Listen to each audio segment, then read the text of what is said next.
nga sunod-sunod na pag-ulan ay nagkaayaan nga po kaming maggala ni kapatid Kim. Hi, halloween mo buhay.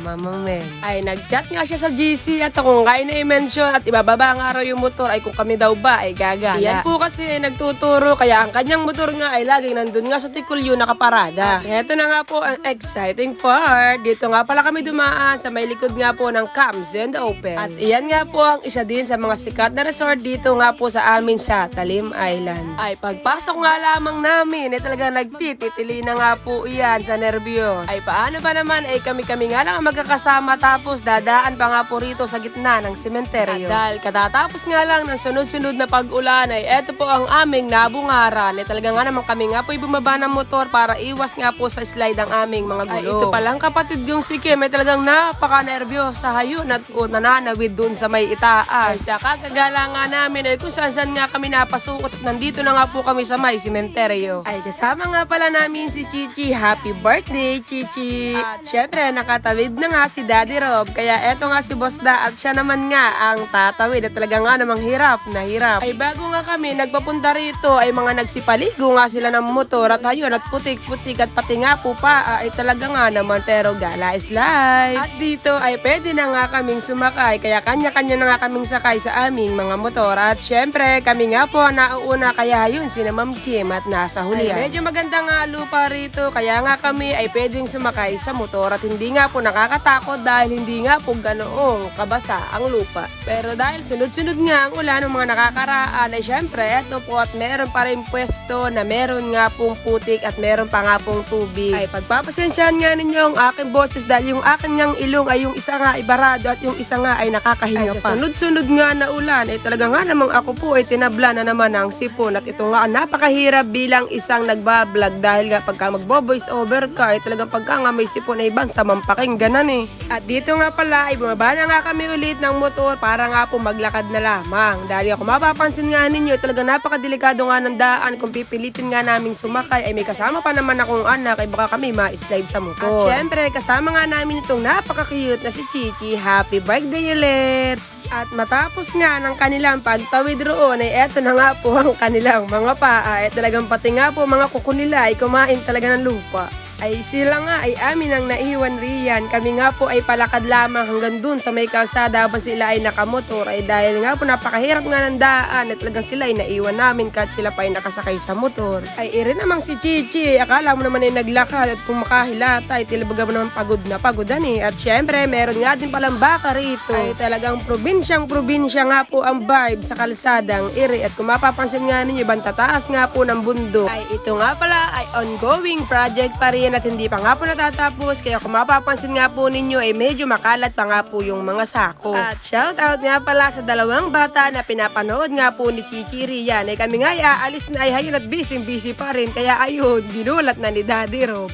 At dahil nga kami ay nagutom na ay syempre alam na this kung saan nga po kami pupunta. At syempre bago nga iyon ay eto nga po kami umaandar na't napakalapad talaga ng kalsada rin. Ay darating nga ang araw at siguro ay bahayan na nga po ito dahil tabing kalsada na. At talagang napakaganda ng kalsada, napakasarap mag-aral kung ikaw ay bago lang magmumotor. At dahil nga ongoing pa din ay eto po kami at bababa na nga ulit. At kung mapapansin nga ninyo ay masyadong basa nga yung lupa at nakakatakot nga kung kami ay diretso. Bagamat kaya naman, kaso nga ay syempre may mga kasama nga kami kaya kailangan nga talagang bumaba. Ay mahirap naman kasing isalang-alang nga po yung aming mga sarili para nga po lang makagala. At syempre pwede naman tayong maglakad kaya nga ito si Mama Mens na akala mo baga ay nagpaparkoran eh. Shout out sa mga kabataang ito na kung nga po ay nakilala riyan ay ano ba, kamusta ba ang ating pagtawidan at talaga nga namang napakahirap. Ayan, gala pa more! Gala pa more. Ayan, oh.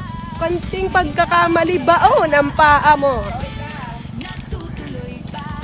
At ayun nga mga nahuli sa paglakad, si Mami Kim at si Jemima, ang aking panganay na anak. Ay napakadaya lamang, sila inantay ko tapos ako'y iniwanan ni Jemima. Ay talaga nga naman nakita kasi ang papa niya ron at nagyayaya nga ito sa hot spring. Ay kaso kay dahil nga palubog na nga ang araw, ay hindi na nga kami nakapunta. Ay ang pinakabongga nga sa amin ay talagang itong si Chichi at talagang walang kapagod-pagod abat. Ay nagbuhat-buhat nga po ng kanyang Mami Kim. At pagkatapos nga noon ay may dinaanan nga po kami kami rito ni Ma'am Kim. Ito napakabait nga ng aking kapatid na ito. At syempre, shout out po kay Madam. Ay hindi ko nga man lamang nahingi ang inyo pong pangalan ng kayo nga po ay na-shout out ko dito sa aking video. Pero maraming salamat po sa inyong suporta. Kaya nga pala kami napasok nga po si iskinitang ito ay dahil nga po may pupuntahan si kapatid Kim. Yun nga pong kanyang tinutulungan na hindi niya po naipopos. Ay napakabait naman ng aking kapatid na si Kim at talaga nga naman tumutulong off-cam. Ay sana nga ibalang araw ay makatulong din ako sa iba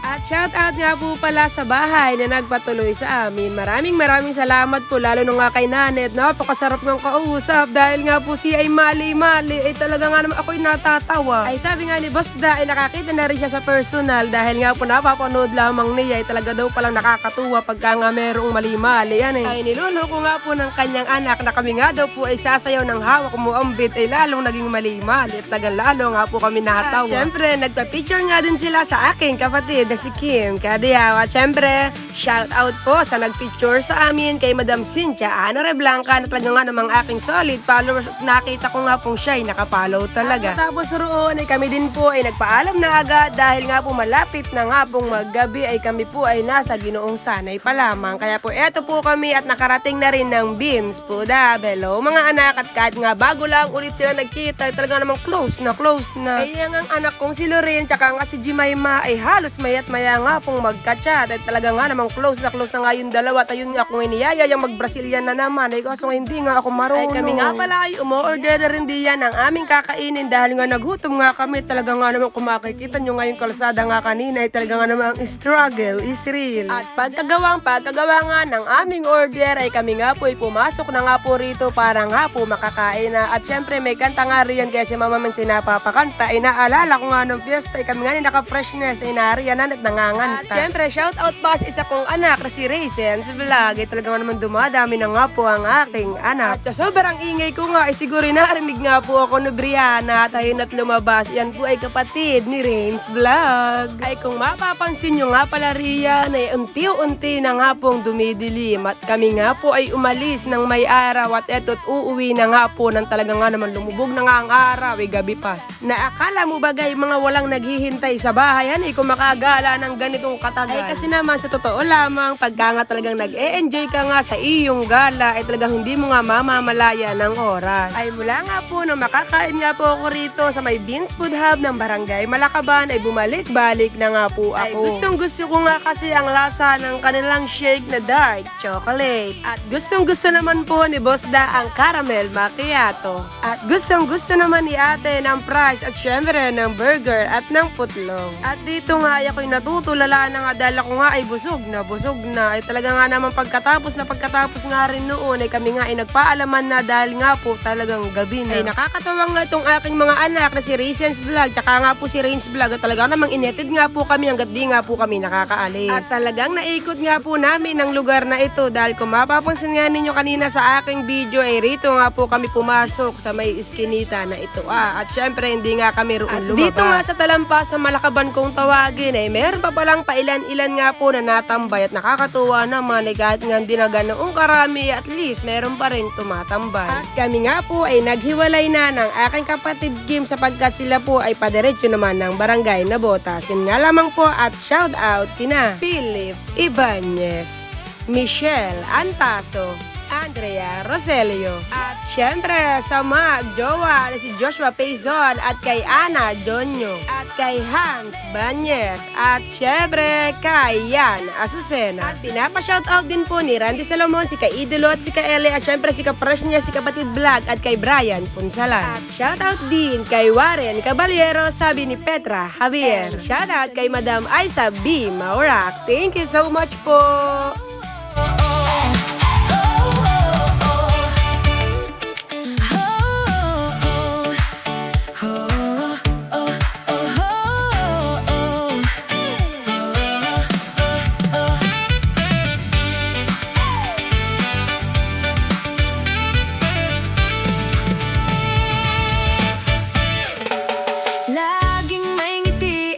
Good vibes na dala, kaya mga tao napapalapit sa kanya. Sa talim ay lang siya'y kilalang kilala, kaya